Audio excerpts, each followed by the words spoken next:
Bom dia, irmãos. Paz do Senhor. Graças a Deus por podermos estar mais uma vez aqui nesse formato online.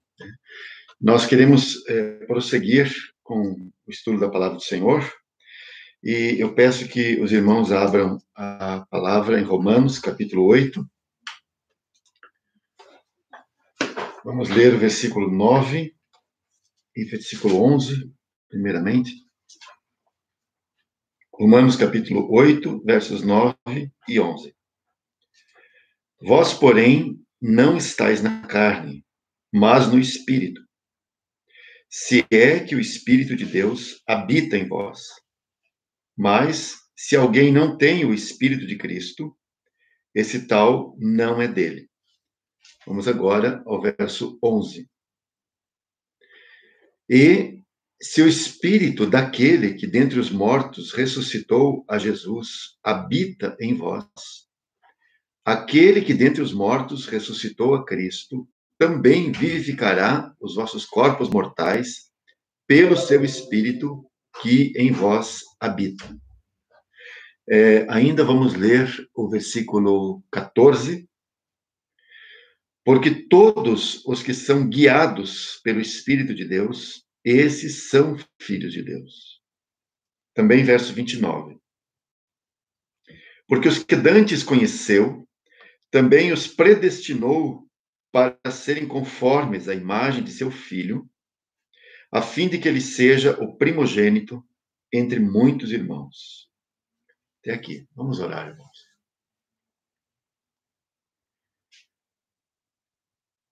Senhor, rogamos a tua ajuda nessa manhã para mais esse tempo que queremos ter ao redor de tua palavra. Rogamos a tua ajuda para que o Senhor abra o nosso entendimento. Rogamos a tua ajuda para que o Senhor nos dê clareza da tua palavra e que nós possamos ser convencidos da tua verdade, possamos ser conquistados mais uma vez, como sempre o Senhor faz com a tua palavra. Toca cada um de nós com essa verdade que é a tua palavra escrita. Alcança-nos para que o teu propósito seja assim atingido. Nos apresentamos a ti nessa manhã, confessamos a nossa dependência de ti, confessamos o quanto carecemos de que o Senhor nos abra o entendimento. Fala-nos nessa manhã, Senhor, no nome de Jesus. Amém. Há 15 dias atrás, nós começamos um outro assunto, né? E esse assunto, como eu já havia anunciado, ele vem falar sobre os pilares da vida cristã. E como eu havia dito aos irmãos naquela ocasião, nós estamos falando, esse ponto especificamente, são coisas muito básicas. Isso é um assunto muito básico. E como eu disse naquela ocasião, 15 dias atrás, que talvez isso para alguns seja assim, mas eu já sei dessas coisas. Mas eu acredito que para muitos dos irmãos, essas coisas quase que são novas. E elas contribuirão para firmar os irmãos na sua caminhada. E por isso esse assunto são pilares. Essas coisas que eu estou compartilhando aqui são muito simples, mas elas são fundamentais para a nossa caminhada com o Senhor. Na última vez, eu falei de 2 pilares da vida cristã. O primeiro deles é uma vida no Espírito, que tratamos naquela ocasião, e usamos o começo ali desse capítulo 8, né, acerca da lei do Espírito de vida em Cristo Jesus, né, de modo que a nossa vida, a vida nova que temos, ela é algo absolutamente no Espírito e não mais na nossa natureza, não na nossa carne, não naquilo que naturalmente nós somos. E logo a seguir eu quero aprofundar um pouquinho mais isso. O segundo pilar que nós tratamos foi de que a vida cristã, ela é uma vida de união com Cristo. E também, de modo muito básico, muito fundamental, procurei mostrar aquilo que aconteceu conosco, aquilo que o Espírito Santo fez entre nós e Cristo. nos unindo a Ele. De modo que, estando unidos com Ele, Romanos diz assim: portanto, agora, nenhuma condenação há. E a continuação do versículo é: para os que estão em Cristo Jesus. Então, por causa da nossa união com Cristo, nenhuma condenação mais há sobre nós. E a segunda parte desse versículo 1 vem nos esclarecer o que significa exatamente essa união com Cristo, ou um dos sinais dela, talvez o sinal vital, que não andam segundo a carne, mas segundo o Espírito. Mais uma vez, nesse segundo pilar, vem nos mostrar, então, que de fato se trata de uma vida espiritual. Nós queremos seguir em frente hoje e queremos falar sobre considerar o terceiro pilar da vida cristã, que é uma nova constituição do nosso ser. Uma nova constituição do nosso ser. E eu chamo a atenção dos irmãos para uma frase que aparece nos dois versículos que nós lemos, versos 9 e 10, perdão, 9 e 11. Então, lá no versículo 9, fala: o Espírito de Deus habita em vós. Tá? E depois, também no versículo 11, quando ele diz: o Espírito que habita, em vós habita, e também no começo do versículo diz: o Espírito daquele que ressuscitou dentre os mortos, ou, perdão, e se o Espírito daquele que dentre os mortos ressuscitou a Cristo habita em vós, então, novamente, então, nós temos pelo menos 3 citações aí acerca da habitação do Espírito. Bom, o dom do Espírito Santo, que nos foi dado por ocasião da regeneração, fez com que nós fôssemos transformados em novas pessoas. Ou, usando a linguagem de 2 Coríntios, uma nova criação. Mais literalmente, poderíamos dizer, uma nova e diferente criação. Isso, como já vimos tempos atrás, quando tratamos desse texto, especificamente de 2 Coríntios 5:17, nunca é a velha criação melhorada, aquilo que nós recebemos e aquilo em que fomos transformados. Nós somos, então, uma nova criação ou uma nova e diferente criação. Então, precisamos guardar bem isso, né? Que nunca é a velha criação melhorada, mas é algo novo, no sentido de nunca visto antes. Ou algo inédito. Isso é a nova vida. Essa é a nova constituição do nosso ser. É algo que não existia antes. E é isso que um homem em Cristo é. Isso é muito precioso, isso aliás, é celestial. E também, claro, né, irmãos, isso é tão básico para a vida cristã.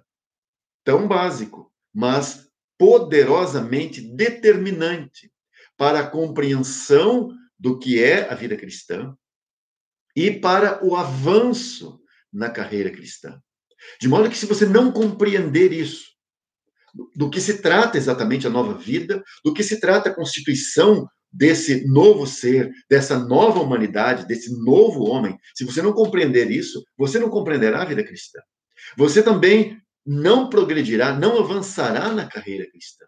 Aliás, a causa do atraso no crescimento de muitos filhos de Deus recém-nascidos, e talvez da eterna meninice do crente, é que boa parte deles imagina que se trata deles mudarem de comportamento, a partir de quando professaram a fé em Cristo.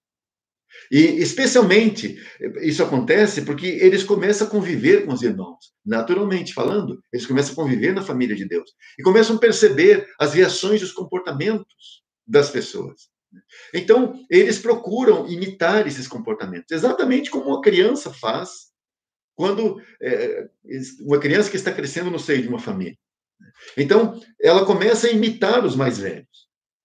E isso pode, sim, levar a um engano, no sentido de achar que, então, se trata apenas de mudar de comportamento. Então, se trata apenas de mudar os locais que eu frequento? Se trata apenas de mudar as amizades que eu tenho? Não é exatamente assim, irmãos. Porque, por isso, muitos filhos de Deus ficam nesse atraso, né? Eles não conseguem avançar, porque simplesmente eles estão apenas imaginando que se trata de uma mudança de comportamento ou de hábitos. O espírito de habitação criou e constituiu em nós um novo tipo de ser humano. E é assim que nós podemos definir a nova vida que recebemos. Por isso, ela é chamada, no verso 9, que lemos aqui, é chamada de uma vida no Espírito. Se de fato, diz Paulo, ele habita em vós, ou habita em nós. Então, é uma vida no Espírito, é uma vida espiritual. Não uma vida natural melhorada. Não uma vida natural com toque celestial. Nunca. Se trata de uma vida espiritual, porque é algo novo, algo inédito. Então, não se trata de simplesmente nós decidirmos ser isto ou aquilo, de sermos pessoas cristãs, bem comportadas, ou não se trata também de fazermos isto ou aquilo. Trata-se de que o cristão é um tipo diferente de pessoa. Foi assim, aliás, foi assim com o Senhor Jesus nos seus dias aqui. Ele era uma pessoa muito diferente. A diferença entre ele e as demais pessoas era gritante. Saltava aos olhos sem que ele fizesse coisa alguma. Sem que ele dissesse coisa alguma. Bastava a sua presença para causar certa perturbação nas pessoas. Note, por exemplo, o que aconteceu logo depois daquele episódio com a mulher, aquela mulher flagrada em adultério, no Evangelho de João, capítulo 8.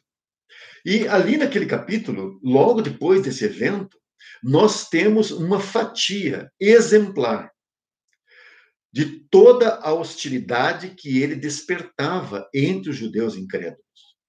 Nesse capítulo 8 de João, nós temos as frases mais duras ditas pelo Senhor a eles. Se você lê esse capítulo depois, né, e você fica lá surpreso com as coisas que estão ali. E eles dizem coisas muito duras para o Senhor. E também o Senhor diz coisas muito duras para eles. As frases mais duras do Senhor estão aqui. Frases como: vós não conheceis a mim, nem a meu Pai.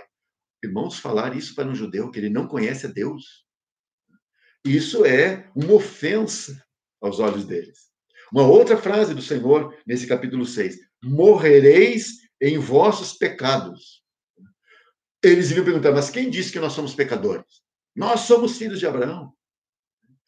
Outra frase, a minha palavra não entra em vós.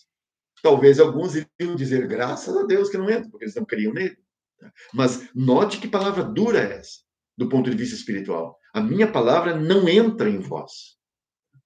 Outra frase, vós tendes por pai ao diabo e quereis satisfazer os desejos de vosso pai. Você já pensou que frase terrível essa? Vós tendes por pai ao diabo e quereis satisfazer os desejos de vosso pai. Uma outra frase, vós não sois de Deus. Se eles não são de Deus, eles são de quem? Aliás, a frase anterior, dita pelo Senhor, já está dizendo de quem eles são filhos. Bom, e entre essas frases, muito duras do Senhor, há uma delas que marca a grande diferença entre ele e as demais pessoas. E essa frase é assim, se não me engano, no versículo 23, capítulo 8. Vós sois de baixo, eu sou de cima. Vós sois deste mundo, eu não sou deste mundo. Vós sois de baixo, eu sou de cima. Eu não sou deste mundo. Vós sois deste mundo. Então, note novamente que palavra dura para eles. Agora, eu não quero focar mais nessa relação do Senhor com eles. O que eu quero ressaltar aqui é que, assim como o Senhor Jesus foi uma pessoa tão diferente, uma pessoa que despertava tantos sentimentos de oposição, né?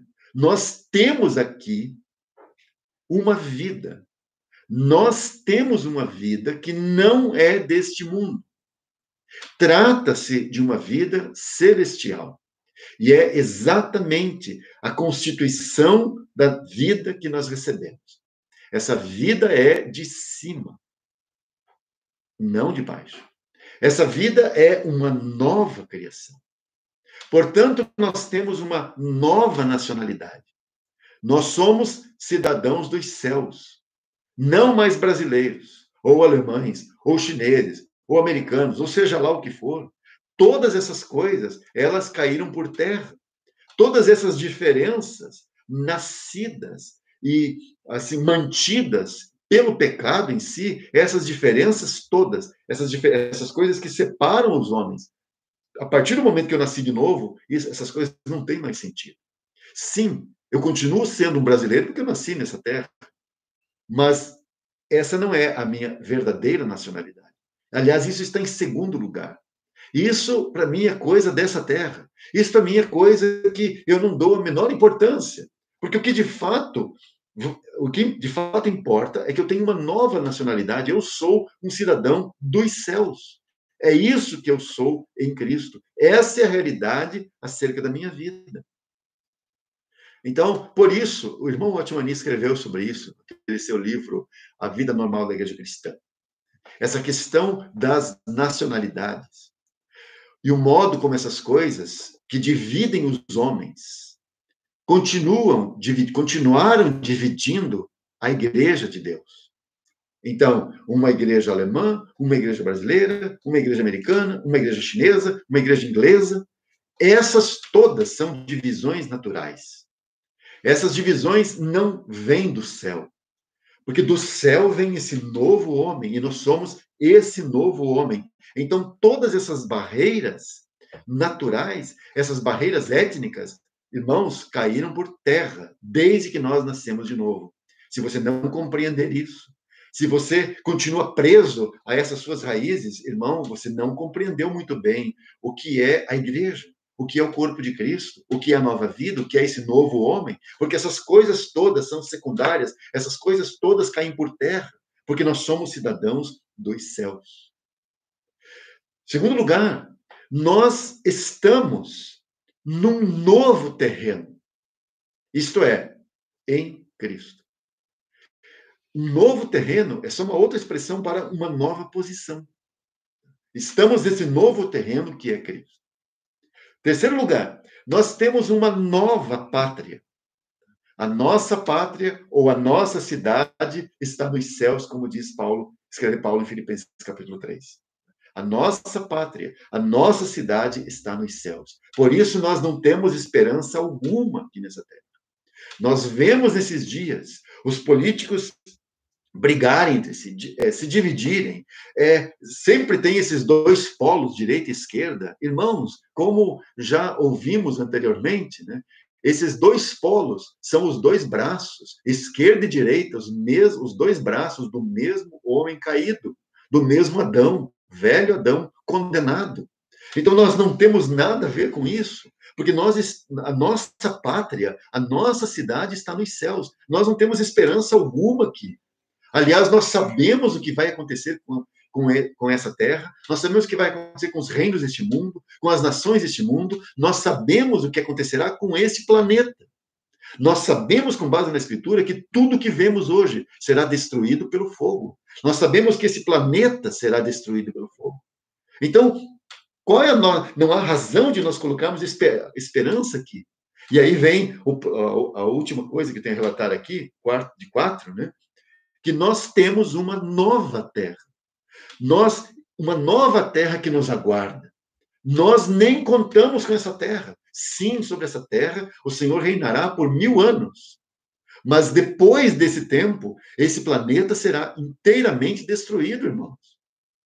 Nós não esperamos essa terra melhorada, no sentido, pensando na eternidade, porque vai durar apenas 1000 anos. Essa terra funcionando do jeito que ela deveria funcionar. Nós esperamos uma nova terra. Essa nova terra que nos aguarda, onde reina a justiça, como diz a palavra do Senhor.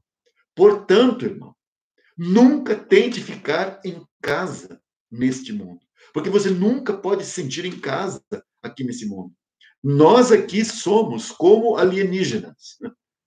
Se você tentar ficar em casa aqui, se você tentar se acomodar aqui, estará prejudicando o seu testemunho. E essa é a longa história da igreja, né? Aí, ao longo dos séculos, o que você tem? Você tem exatamente esse ponto. Você tem aqueles que deveriam guardar e manter esse testemunho de cidadãos dos céus, eles fizeram desse mundo a sua casa.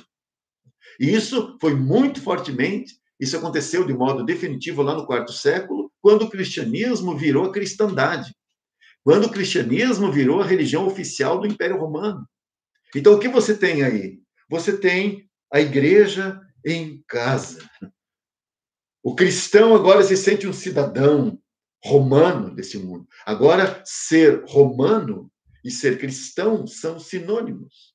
Por isso, você vai ter, logo depois, o catolicismo romano, porque está muito bem acomodado a essa terra, fez dessa terra a sua casa. Então, e aí você sabe as consequências. Os irmãos conhecem muito, já conhecem um tanto da história e sabem que o resultado disso é uma perda do testemunho, porque a igreja vira o mundo.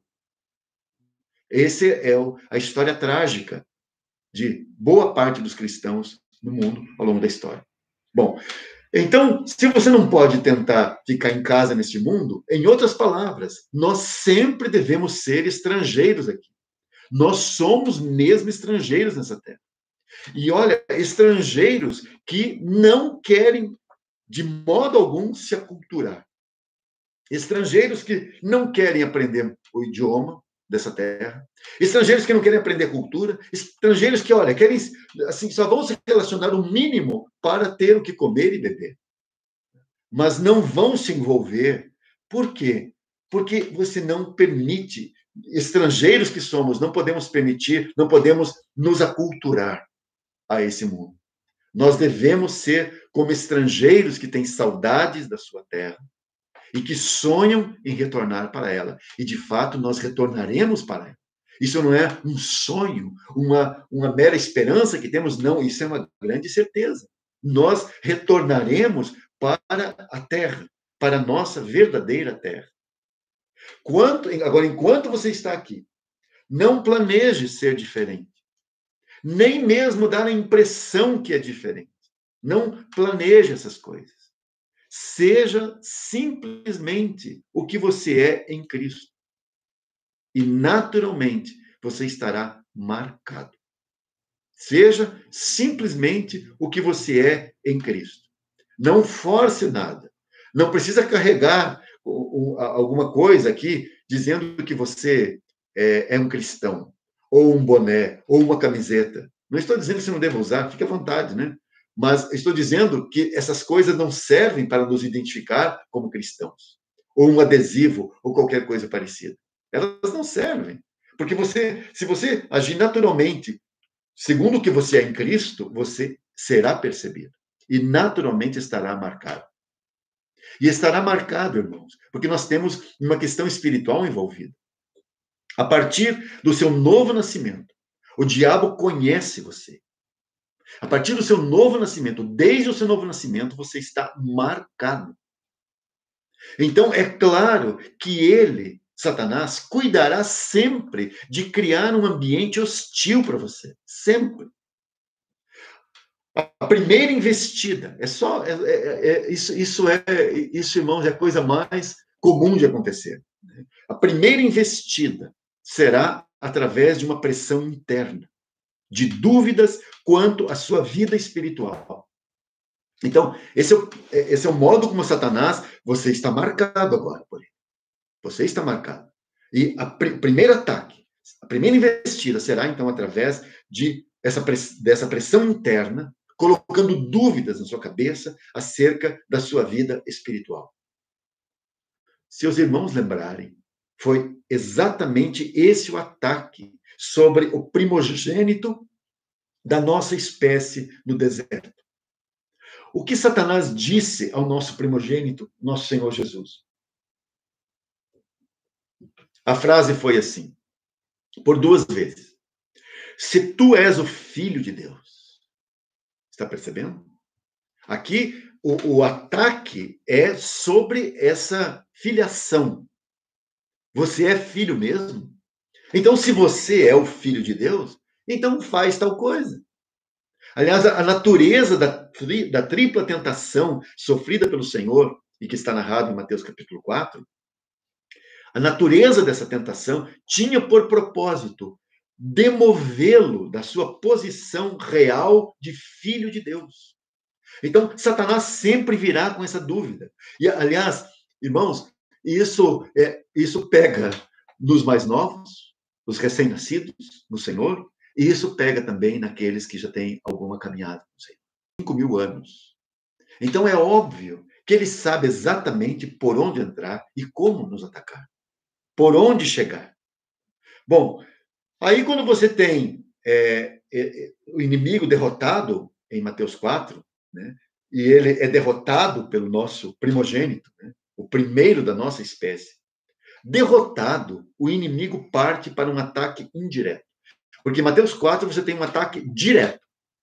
A partir de Mateus 4, são ataques indiretos. E aí, o Senhor, é interessante como o Senhor discerniu tudo isso. Porque na nossa caminhada cristã acontece do mesmo modo. No começo, Satanás levanta uma hostilidade muito grande contra nós. E são ataques diretos. É Satanás nos falando diretamente. Mas quando derrotado, especialmente nesse assunto que se trata da filiação, se tu és o filho de Deus, se tu és um filho de Deus, é o que ele diz para nós, né?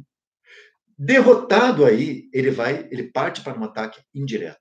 E esse ataque indireto, irmãos, nesse ataque indireto, ele esconde-se, ouça bem, ele esconde-se nos emaranhados dos relacionamentos humanos. Porque nós começamos a nos relacionar com os irmãos, por exemplo. Nós continuamos nos relacionando com as pessoas, com aqueles que não são irmãos também. Então, Satanás se esconde e nos ataca nesses emaranhados dos relacionamentos humanos. E então passa a usar todas as circunstâncias para demover você da sua posição celestial. Note que foi exatamente isso que ele fez com o Senhor Jesus. Ele se escondeu nos emaranhados dos relacionamentos humanos do Senhor e passou a usar todas as circunstâncias nas suas relações com os homens para demovê-lo de sua posição celestial. Então, note que, por exemplo, você tem ataques através da própria família natural do Senhor Jesus. Os seus irmãos não criam nele. Note que coisa trágica isso. Os seus irmãos não acreditavam nele. Depois você tem o Senhor está numa casa pregando e eles levam um paralítico para que o Senhor toque naquele homem. Só que não tem como eles chegarem na casa. Então alguém tem uma ideia. Vamos entrar pelo telhado. Descobre o telhado, uma parte do telhado e descem o paralítico exatamente no lugar onde está o Senhor lá dentro da casa. E ali o Senhor opera aquele milagre e tal. Mas aí tem um evento interessante, que lá fora estão a sua mãe e os seus irmãos. E mandam alguém chamá-lo. Irmãos, um deles poderia ter ido lá chamar o Senhor. Mas nem eles pediram para alguém ir até lá e chamar o Senhor Jesus. Por que eles fazem isso? Porque eles dizem assim, nós não queremos ser participantes dessa loucura aí, do que está acontecendo aí. Então, irmãos, o testemunho da nossa família é muito importante. A nossa família testemunhar que, de fato, nós somos filhos de Deus, que algo radicalmente novo aconteceu conosco. Tá? O testemunho deles de que, de fato, a nova vida está em mim. Bom, mas você nota que aí Satanás usa a família do Senhor Jesus. Porque alguém poderia perguntar assim, mas espera aí, se nem a família dele acredita nele, por que nós vamos ficar aqui ouvindo as coisas que ele tem para dizer? Então, note como Satanás usa os seus familiares. Depois, ao longo de toda a sua trajetória, Satanás usa os judeus incrédulos. O tempo todo. Tá? João, capítulo 6, você tem esse grande ataque. Você tem também no capítulo 8, esse grande ataque. E você tem também o ataque através dos gentios. Aí você não deve pensar em Pilatos e nem Herodes. Você deve lembrar daqueles gregos, que num momento de grande crise do Senhor, num momento de grande rejeição pelos judeus, vêm os gregos, gentios interessados na mensagem do Senhor, interessados nele, querendo que ele fosse estar com eles. Ora, irmãos, olha que tentação. Ele não veio para ter os reinos do mundo. Não é aquela tentação lá de Mateus 4 que retorna com uma nova roupagem? Queremos que ele reine sobre nós. Já que os judeus, para quem ele veio, né, os seus não o receberam, nós recebemos ele e ele será o nosso rei. Você já pensou que tentação? Então, agora, quem está escondido, camuflado ali, nesse ataque? É Satanás. Aí você tem também a história dele sofrendo esse ataque indireto de Satanás através dos discípulos. Quantas vezes isso aconteceu? E parece que dentre os discípulos, o preferido por Satanás era Pedro. Porque Pedro é uma confusão. Pedro tem sentimentos mais antagônicos. Pedro é aquele que fala demais, é aquele que fala muito. Então, Satanás se utiliza de Pedro, a ponto de lá, naquele último ataque, através de Pedro, através que o Senhor sofreu antes da cruz, né? Nos dias antes da cruz, Satanás toma Pedro, toma a boca de Pedro, melhor, e fala através de Pedro. Tenha compaixão de ti mesmo. E isso nunca vai te acontecer, referindo-se à cruz. Isso nunca vai te acontecer. E o que você tem ali, irmãos? Você tem Pedro nesse campo, afundando nesse campo pantanoso que é o das relações humanas. Pedro está, assim, confuso com tudo isso, porque Pedro é, essencialmente, relacionamentos, podemos dizer. E, sabe, irmãos, Satanás vem e utiliza justo Pedro. Pedro é um dos principais. Pedro é do círculo mais íntimo. Lembra? Pedro, Tiago e João. Então, Satanás toma um desse círculo mais fechado, mais íntimo, e usa esse. Porque o Senhor poderia, talvez, não ouvir Judas. O Senhor poderia não ouvir qualquer dos discípulos, mas Pedro é aquele que disse horas antes, momentos antes, tu és o Cristo, o Filho do Deus vivo. Então, note que Satanás usa esse emaranhado, esse campo pantanoso que é o campo das relações humanas, onde todos nós somos confundidos e enrolados para demover o Senhor da sua posição. Irmãos, não é exatamente o que Satanás faz num segundo momento na nossa vida, na nossa experiência? Se não pode se ele é derrotado jogando diretamente essas ideias sobre nós, se você é filho de Deus, será que você é filho de Deus? Será que você é filho de Deus? Então ele vem agora com pessoas.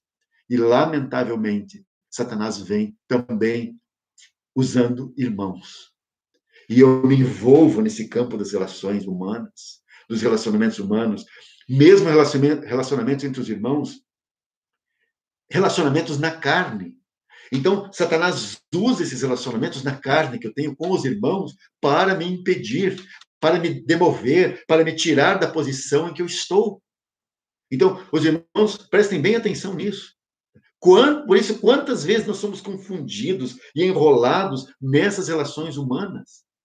Por quê, irmãos? Porque nós somos naturalmente assim. Nós nos damos, nós nos entregamos, nós falamos, e falamos, e falamos, e aí nos perdemos. Nós deveríamos ser muito cuidadosos nas nossas relações humanas, mesmo com os irmãos. Nós deveríamos ser cuidadosos no sentido de discernirmos as situações. No sentido de discernirmos se o Senhor está falando mesmo através de um determinado irmão ou não. Nas suas sugestões, nas coisas que ele me fala. Por isso eu deveria vigiar a minha língua. E aí nós temos a carta de Tiago, que fala tanto sobre isso. Por que você deve vigiar sobre a sua língua? Porque você está envolvido com os irmãos. Você está envolvido no corpo de Cristo. Você está inserido no corpo de Cristo. Você está inserido em relacionamentos. Você está se relacionando com os irmãos. Agora, irmão, não seja um instrumento nas mãos de Satanás para confundir os seus irmãos. Não seja um instrumento nas mãos de Satanás para demover os irmãos da posição em que eles estão em Cristo. Não seja um instrumento de Satanás para tirar os irmãos desse terreno glorioso que é Cristo. Ainda olhando para a vida de Cristo, a vida dele, esse novo ser, esse novo homem, esse homem inédito, a vida dele era em tudo, nós sabemos, em tudo uma oposição ao mundo. Portanto, aos olhos deles, ele nunca poderia fazer algo certo, nunca. Por isso, muitas coisas vêm sobre nós pelo simples fato de sermos filhos de Deus. Bastou? Basta isso. E é como se você atraísse esses conflitos e esses problemas. Aliás, o mundo tem um sentimento contra nós que nem mesmo ele sabe explicar. E esse sentimento se expressa, então, num primeiro momento por oposição. Oposição forte. E num segundo momento, absorção. E os irmãos sabem do que se trata a absorção. É muito interessante, né? Um cristão muda de trabalho ou começa a trabalhar em qualquer empresa. E Satanás já move as coisas ali e já começa a ver uma certa hostilidade. Simplesmente você não abriu, esse irmão não abriu a boca ainda, não falou nada. Mas já há um ambiente de oposição, um ambiente de inimizade.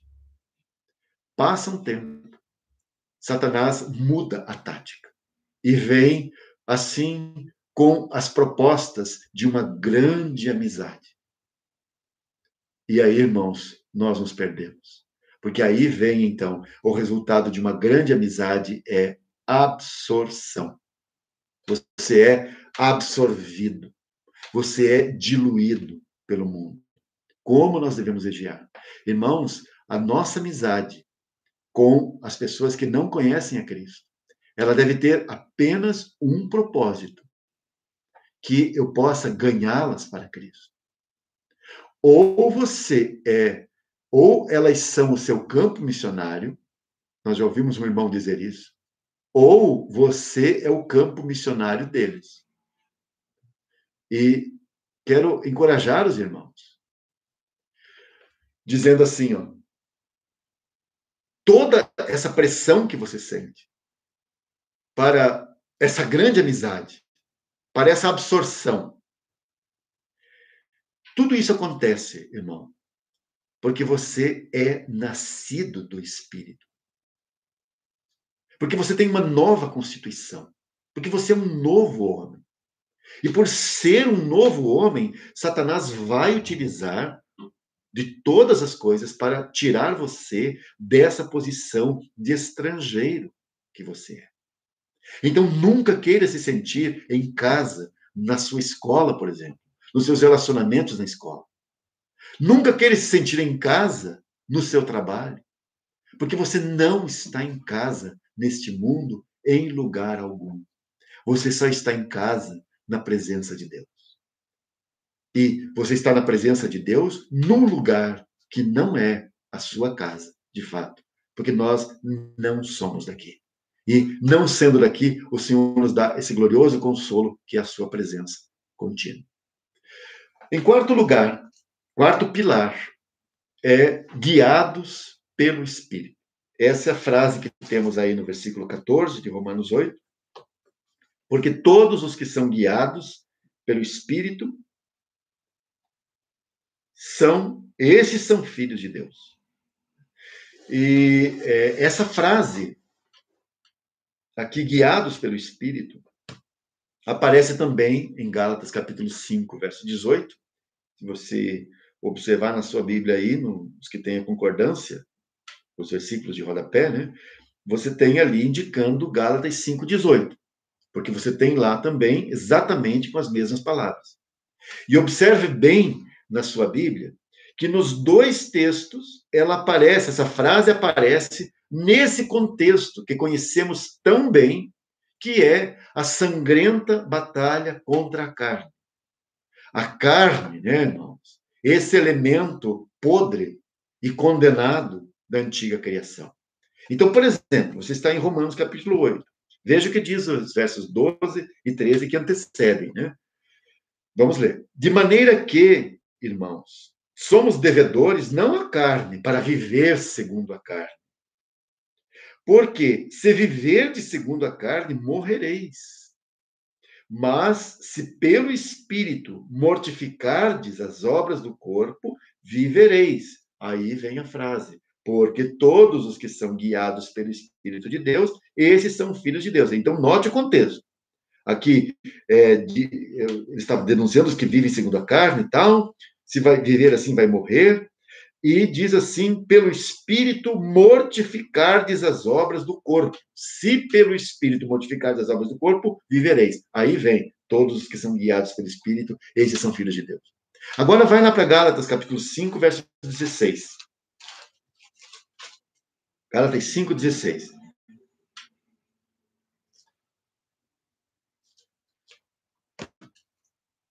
Digo, porém, andai em espírito e não cumprireis a concupiscência da carne.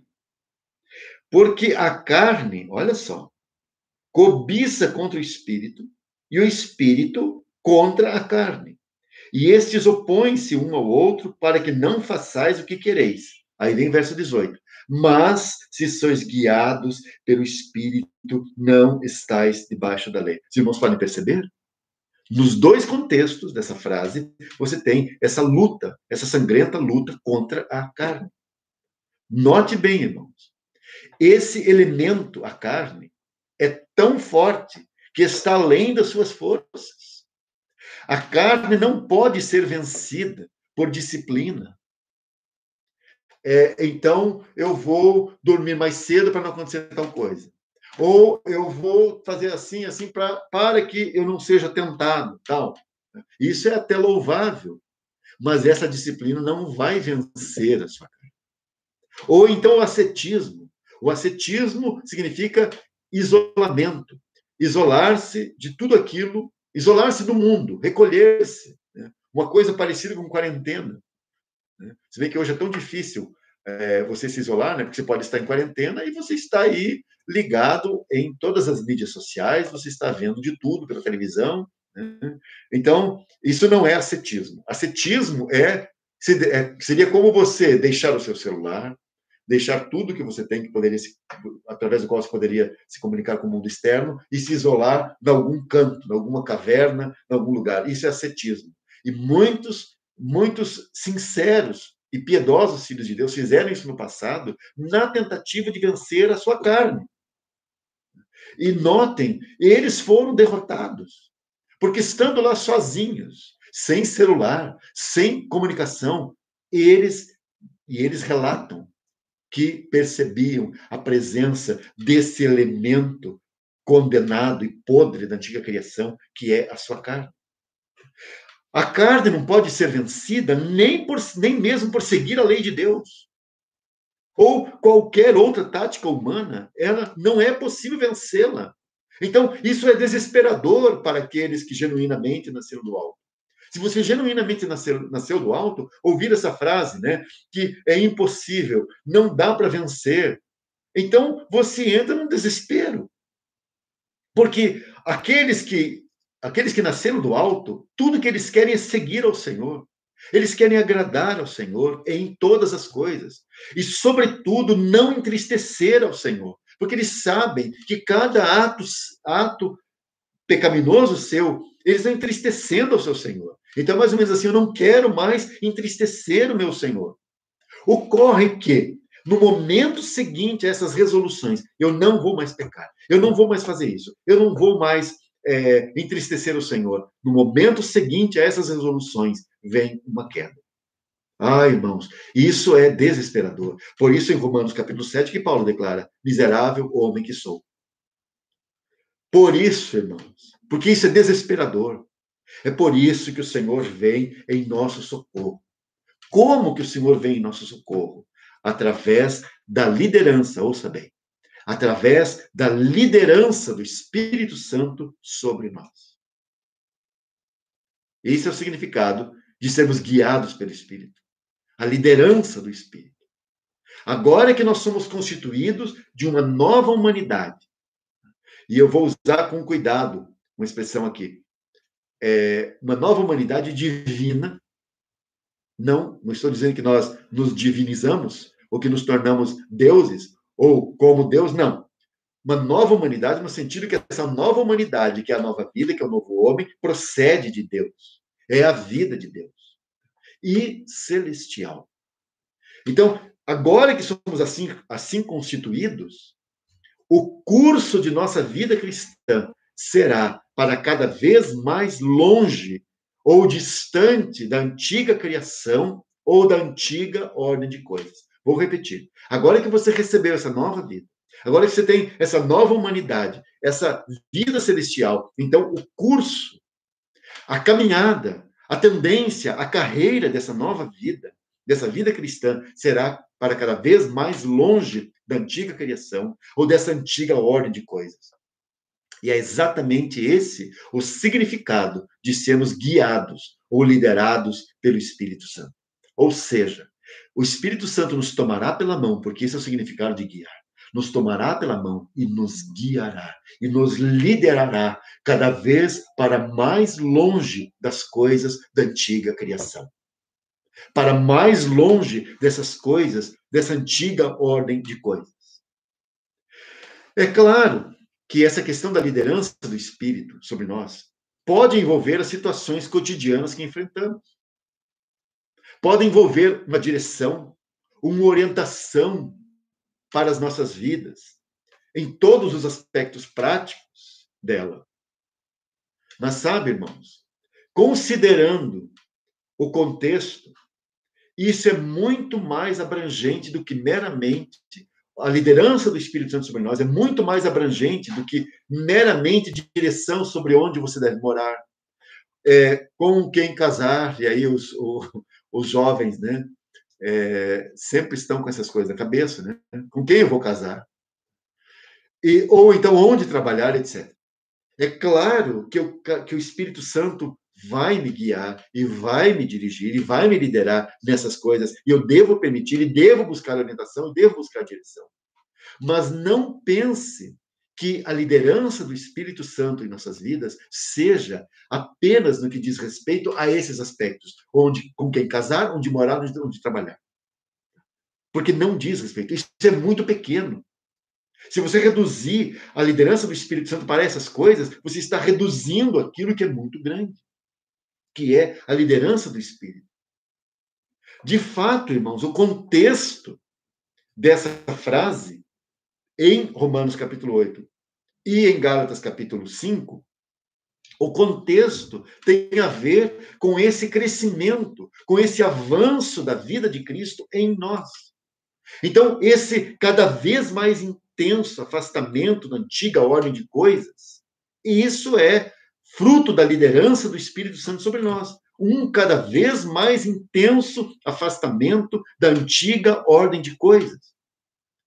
De modo que aquilo que Deus fez e está fazendo em nós não é coisa de agora, é algo que começou antes da fundação do mundo. E por isso eu tomo aqui com os irmãos essa frase, essa palavra que temos no no versículo 29 do capítulo 8, né?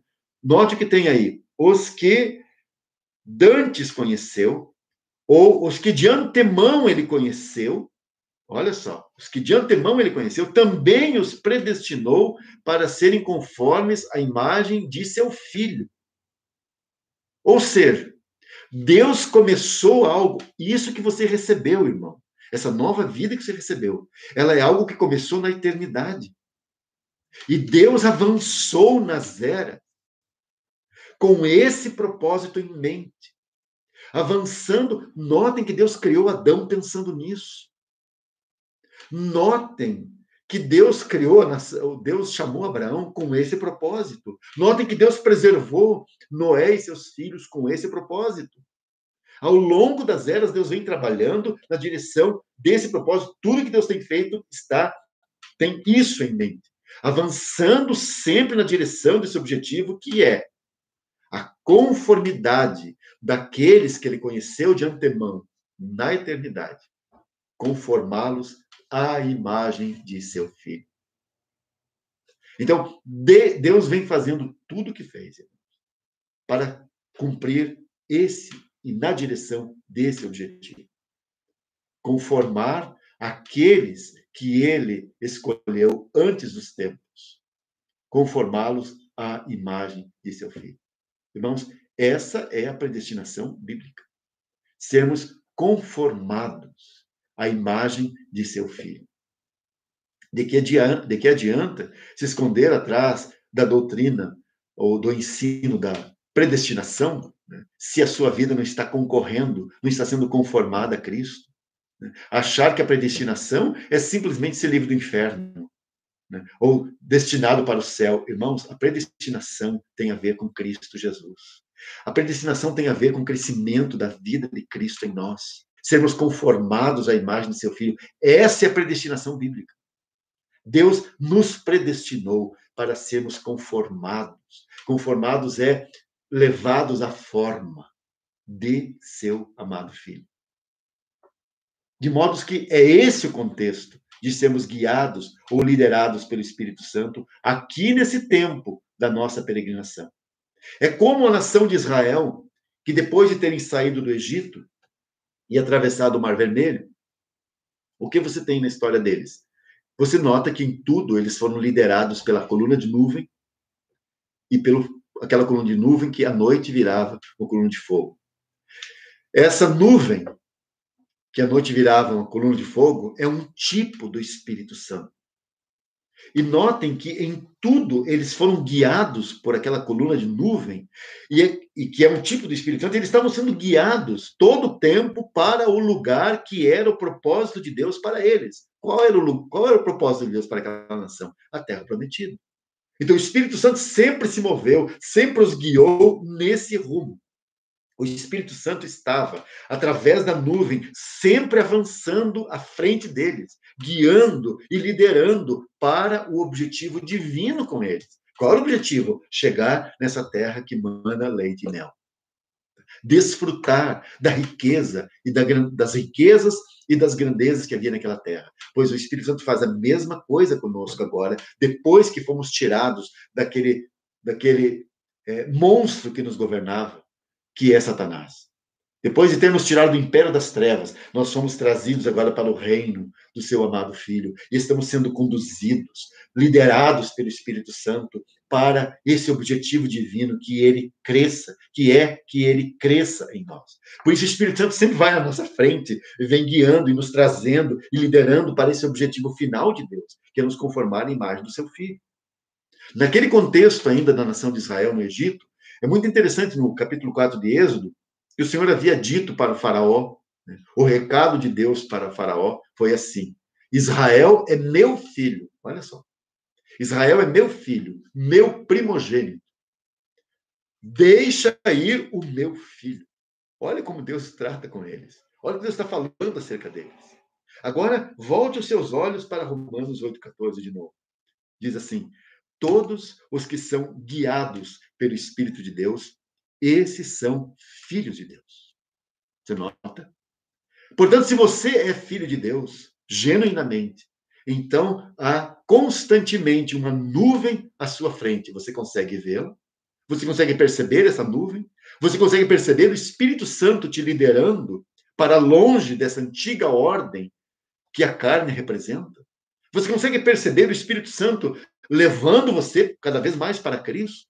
E aí você vai prosseguindo e progredindo cada vez mais perto dessa ordem celestial. Irmãos, isso é o que se pode chamar de a vida cristã normal.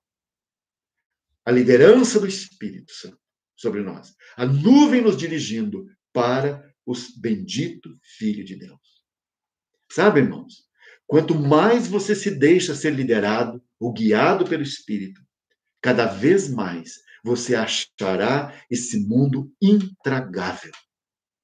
Nós começamos a gostar deste mundo. Nós começamos a tragar as coisas, engolir as coisas deste mundo, porque nós estamos afastados.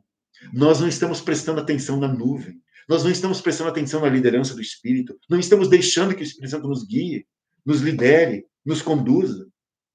Porque se você se deixar ser liderado pelo Espírito, você cada dia vai dizer, eu não aguento mais esse mundo.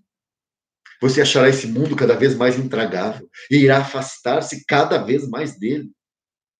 Ou ele parece ficar cada vez mais longe de você. Você se sente cada vez mais fora. Você chega numa roda de amigos na sua escola, por exemplo, e vocês não conseguem mais, não tem mais, é como se eles estivessem falando literalmente um outro idioma. Porque aquilo já não me interessa mais. Aquilo já começa os seus ouvidos não ouvem bem mais. Aquilo não é mais música aos seus ouvidos. Você não consegue mais lidar, você acha tudo aquilo insuportável. Agora, veja bem, não é que simplesmente você tem uma atitude, ter uma atitude ostensiva contra o mundo, lutar contra o mundo. Não, isso eu não posso, aquilo outro eu não posso. Vou fugir disso, vou fugir daquilo. Sim, você deve fugir. Mas não é simplesmente uma atitude ostensiva contra o mundo. É antes que você está cada vez mais próximo das coisas do Senhor. As coisas do Senhor são cada vez mais atraentes e ocupam cada vez mais espaço na sua vida. Então você está cada vez mais absorvido nas coisas do Senhor. E note que eu estou falando absorvido e não obcecado, porque obsessão é doença, é outra coisa. Eu estou falando de estar sendo absorvido nas coisas do Senhor. Quer dizer, quando você se dá conta, você está pensando na Escritura. Você está pensando na sua palavra. Você está pensando nele. A ponto de não ter tempo para outras coisas. E não ver a hora de estar livre das coisas daqui para poder estar com o seu Senhor. Preste bem atenção, irmão, no que eu estou dizendo aqui. Você vai trabalhar, sim. E precisa e deve trabalhar. Você faz o seu trabalho com dedicação e honestidade, como ao Senhor. Porque é assim que um novo homem trabalha. Ele trabalha como ao Senhor. Então é óbvio que o seu trabalho será com dedicação e honestidade. Mas vou dizer algo. A coisa que mais domina a sua atenção são os interesses e as coisas do Senhor.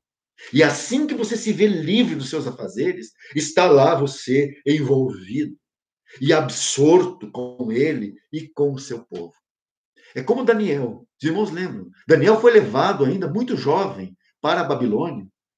Aliás, foi na primeira leva, quando Nabucodonosor levou os primeiros. Daniel era parte da nobreza e foi levado com outros jovens, com mais 3 amigos, foram levados, juntamente com vários deles, para a Babilônia, para estarem no palácio do rei. E os irmãos conhecem a história de Daniel. Nenhum homem que talvez você conheça hoje chegou numa posição tão alta e assumindo tamanhas responsabilidades. Aquele jovem que deu tamanho testemunho, estando longe da sua terra, que havia sido devastada, manteve o seu testemunho, mesmo que o seu testemunho fosse de uma terra devastada. Aí esse homem está envolvido com as suas grandes responsabilidades de Estado. Tem todas essas responsabilidades sobre si. Um homem tão importante, Daniel, que serviu olhem bem, ele serviu e viu passar diante de si 4 imperadores. Daniel viu a queda de 2 grandes impérios. Mas é muito interessante que 4 imperadores caem diante dele e ele continua servindo. Ele continua na sua posição. Então, Daniel não é qualquer homem. Daniel não é um homem irresponsável. Daniel é sim um homem responsável pelo seu trabalho, um homem dedicado ao seu trabalho, senão ele não passaria por Nabucodonosor. Mas ele passa por Nabucodonosor, ele está no reinado de Belsazar, ele está no reinado de Dario e também está lá no reinado de Ciro. 4 imperadores e com 2 impérios que caíram. Você deve lembrar que cada um desses imperadores era inimigo do outro. E Daniel ali permaneceu. Agora, o que você tem em Daniel? Um homem deslumbrado com o mundo? Se você estivesse no lugar de Daniel, será que você não estaria deslumbrado com o mundo? Não. Irmãos, esse homem comparecia todos os dias diante daquela janela aberta. Lembra disso? E ele olha para o lado sudoeste, né?